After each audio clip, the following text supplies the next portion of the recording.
Hi everybody, welcome back once again to the Eastfield Gunroom YouTube channel with me, your hairy host, Matthew Morgan. You will notice I'm somewhere between David Beckham and Pat Sharp this week. It's still a work in progress, so stay tuned for updates on the hair.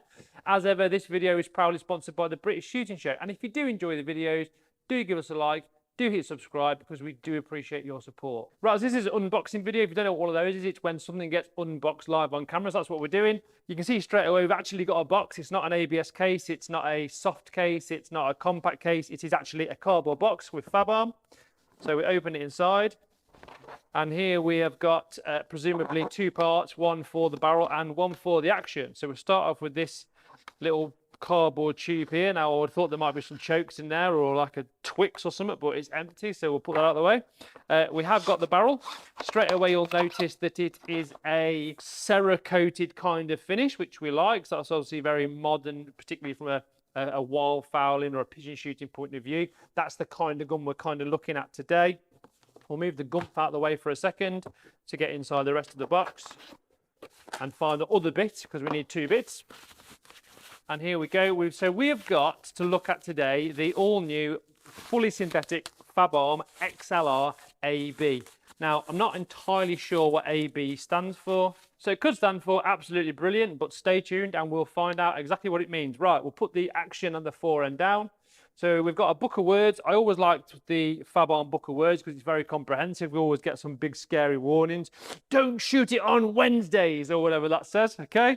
And we've also got some shims. So straight away, we've got the ability to adjust the drop at comb and the cast on the gun, which makes it, for one, although I've noticed straight away it's right-handed, makes it very, very versatile. And Fabarm, of course, do left-handed should you be a southpaw. So what else we got in this box before we put it together? We have got the 1630 bar special certificate. Wrong way around. You only get with the Fabarm. That's all to do with the fact that these guns are proved to a massive, massive pressure, meaning there's pretty much not a cartridge manufactured that you can't put in it. This is something to go on the washing line. Now, what this actually does is it goes on the bolt and just protects it from scratching all your other guns in the cabinet. So nice touch there from Fabarm. We've got some sling swivels in here for carrying it around the mountains. Very, very easy to fit. We'll have another look at those. And I'm assuming what's left in here, got a cardboard box like this from like a garage sale. A choke box. So we've got the Fabarm choke box with a line on again, very similar to what we've seen previously. And we've got 3 of the ultra long tri-bore Xis chokes and a choke key and a thread cleaner. So these chokes are, in fact, we have got extreme, which means 9 out of 10, which means it's flipping tight. And then we have got another one which is long, which is 7 out of 10, which is improved modified, which is not quite as tight. That will lead me to believe that the choke in the barrel is obviously a much lighter one, like a quarter or something, but we'll find out in a second. What I would say though, bearing in mind, obviously, this comes in a cardboard box, so they've obviously tried to keep the costs down and think no one uses a case and not put it in a case. But we have got some nice little touches, like the sling swivel and the choke box with the choke in, all nicely decorated with the Fabarm logos. So that's enough for the unboxing. Let's get rid of the box and let's put it together. First thing I notice is we have got this soft touch finish. So you tend to find with a lot of semi-autos that are composite these days, they're quite scratchy, quite nasty, whereas that feels really, really nice in the hand. And ultimately, when you've got it in your cheek, it's not going to feel uncomfortable. So we have got a good design in terms of the forend cap. Some Berettas in particular, that's the first thing that came to mind. Some Brownings, you can't quite get at the cap enough, and if they do happen to seize on because you're going out and you're using it in salt water on the marshes, whatever, they can be a bit of a bugger to get off. Whereas Fabarm have thought of that. They've got knurls all the way up and it's a nice taper, so you can actually get your thumb around it and give it a twizzle. Forend off, and you can see this is a gas operated semi-auto. Fabarm only manufactured gas operated semi-autos, which ultimately leads you get reduction in recoil, so it's a much smoother shooting experience. So we've got the piston there. Now I remember years ago with the Fabarms, it used to be the idea that you could actually turn the piston round depending on whether you're using light or heavy loads. So you've got the big Bedoing Zebedee spring on the magazine tube, all nicely polished and nicely finished in here. And if we look at the action itself, so this is an ergo design, which basically means it's an alloy aluminium alloy. Might be what the A stands for, who knows? Alloy aluminium. So obviously that makes it lightweight. This particular gun weighs £6 14 ounces, so it kind of comes in a little bit heavier than something like a Benelli, but remember that's inertia operating. We've got no gas gubbing, so it's going to make it lighter. And something, you know, if we go like an old tank like a Remy 1100, which weighs about £8.5, so from an all-rounder point of view, particularly pigeon, vermin control, that kind of stuff, it's pretty much bang on the right weight. So the action itself is this continuation of this black satin, you know, anti-glare, because let's not forget, if you're using this in a pigeon hide, you want to be as sleek and as concealed as possible. So it's all matte black finish, the matte barrels, the matte stock, whatever. We've got this blockbuster graphics, a bit like we saw on the Fabarm N2 RS ELOS thing. Can I have an AB, please, Bob? And then we've got XLR AB in green. You know, it's all about having just something simple, something plain, but also Fabarm want people to know that they're using their product. So we've got a logo, we've got a model name too. Onto the top of the action, this is really cool. I think you actually fit a scope on this gun because we've got grooves to put mounts on should you want to do that. Not only that, we've got a fibre optic sight in the back of the action, which couples up with a green bead on the front of the Badger barrel. The design itself isn't a standard kind of XLR semi-auto. I have seen these in the past. It's quite different to a Benelli or a Beretta in its appearance. Completely inoffensive. We've got a nice recess for where the button is for the bolt release, so you can get your finger straight in there. Even if you've got gloves on or you're freezing cold, there's plenty of room just to access that button. The carrier button to release the carrier is also quite chunky and quite positive, so you can get at that no problem. We've got a manual safety, not that you would ever use it, and we've got some kind of polycarbonate composite trigger guard, which of course just reduces the weight further. Everything, as you would imagine, is done in black. We've got Fabarm in the bottom of the pistol grip, and we've got the vacant hole to accept the sling swivel that we saw when we opened the box. Onto the stock. Now, what I like about this particular gun is, like I said, it's this soft touch thing. You do get some lower price semi-autos that are a bit scratchy, a bit horrible, and because of that, they mark up very easily. Great thing with this, you can take it out in all weathers and just wipe it off with a sponge if you wanted to. Checking it nice and positive, bit of a funky design, but again, it's all about making it look a bit more modern. And the stock dimensions themselves, you do get shims, but they're 35-55 out the box, which I have to say is sensible. A lot of manufacturers tend to go a lot lower to start with and then put the shims in the box. But if you've got something you can literally take out of the box and go and start shooting because we've got good dimensions, then that's the tick in the box from me. Recoil pad is the kind of gel thing that we saw on the ELOS again. It's like a Cervelati pad. It's an Italian recoil pad. It's lightweight. It's got a little bit of grip, but also enough kind of sliding so it doesn't snag in your clothing. So that's a good design. Actual stock length 370mm, which is 14 5/8, which is pretty much standard. But what you do tend to find, particularly with semi-autos for this kind of application, is you're better off with a slightly shorter stock because you've probably got a bit more clobber on when you're stuck in the pigeon hide, or if you are out wildfowling, you're going to have a considerable amount of clothing on because you want to keep warm.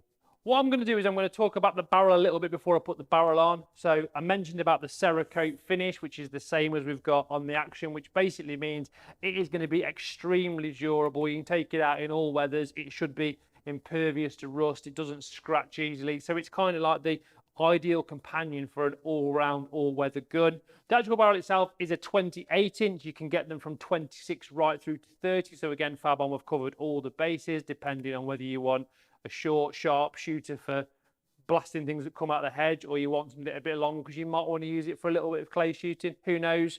The rib is 6mm, completely parallel. We've got this green kind of LPA foresight on the end. And as with all Fabarm, this has got their Exis HP high performance choke system in it with a tri-bore barrel. That means you can fire steel shot through any choke. It's very, very, very clever.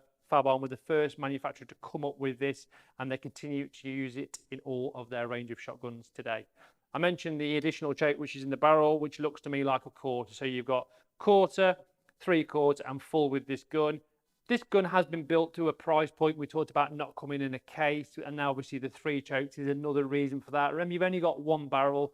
The chances are those 3 chokes are going to cover you for absolutely everything. You've got your quarter, close range pigeon shooting, bit of clay shooting. If you want to go tighter with the 3/4 and the full, or as they call it, long and extreme, then you are absolutely covered 100%. High performance steel shot proof, 3-inch chambers. It is worth pointing out that Fabarm, I don't believe, actually manufacture a 3.5-inch gun. But what I would say from my point of view is there's a limited market for that, and you're pretty much covered by the likes of Beretta and Benelli should you want to put enormous bombs through your shotgun. This particular gun weighs, like I said, just under 7 pounds. The balance is pretty much irrelevant. It's very easy to put together. Very few working parts. Put the barrel on, shove it on. Then you get your nice smooth composite forend and your well-designed, ergonomically excellent forend cap to go on the front. It's worth pointing out that the forend is also very nice and sleek and slim. And if that wasn't enough, if you want an alternative to something like a Beretta or a Benelli, all Fabarm semi-autos, in fact all Fabarms, come with a 10-year manufacturer's warranty. Now that is, for the price point of this gun, which is just over a banana, okay, or around a banana, is excellent, because if you do want to go for something like a Beretta, like a Benelli, yes, it's probably a more premium product in terms of the heritage and the history that those manufacturers have got, but you won't get a 10-year warranty, and you will also have to pay quite a bit more than a banana to get one. This particular gun, for our American viewers watching, is a section 2, so it's a 2+1. There's usually the option to have extra shots, so you can buy an FAC or a firearms rated version 1, which typically will start at 4 shots and then go up. But for the majority of shotgun shooters here in the UK, with semi-autos, we are limited to 2+1, so 3 shot in total. Obviously, it's worth pointing out that if you do have a longer magazine with more cartridge in, it is going to weigh more, and you've got to carry around that extra weight in the field. So because of that comment, the balance is kind of irrelevant because we've got no cartridges in, but just for giggles, we'll have a look. And because of the round body design of the front of the action, it just falls over in my hand. But actually picking the gun up, it feels good. I really like that soft coating, and I think for what it costs, and if you want a gun that's going to give you no hassles because it's gas operated, it will cycle absolutely everything from probably 24 gram upwards. Remember, they usually tend to like 70mm cartridges. Smooth to shoot because it's gas operation. Future proof because it's steel shot proofed. And I've said it a couple of times now, years and years ago, Fabarm had a bit of a stigma of being like a lower quality brand, but there's no question they have ramped up things in terms of build quality, performance and durability. And this kind of epitomizes all those 3 things in one. It's excellent value for money. It's going to do everything you want it to do and more. And on top of that, you get this little box.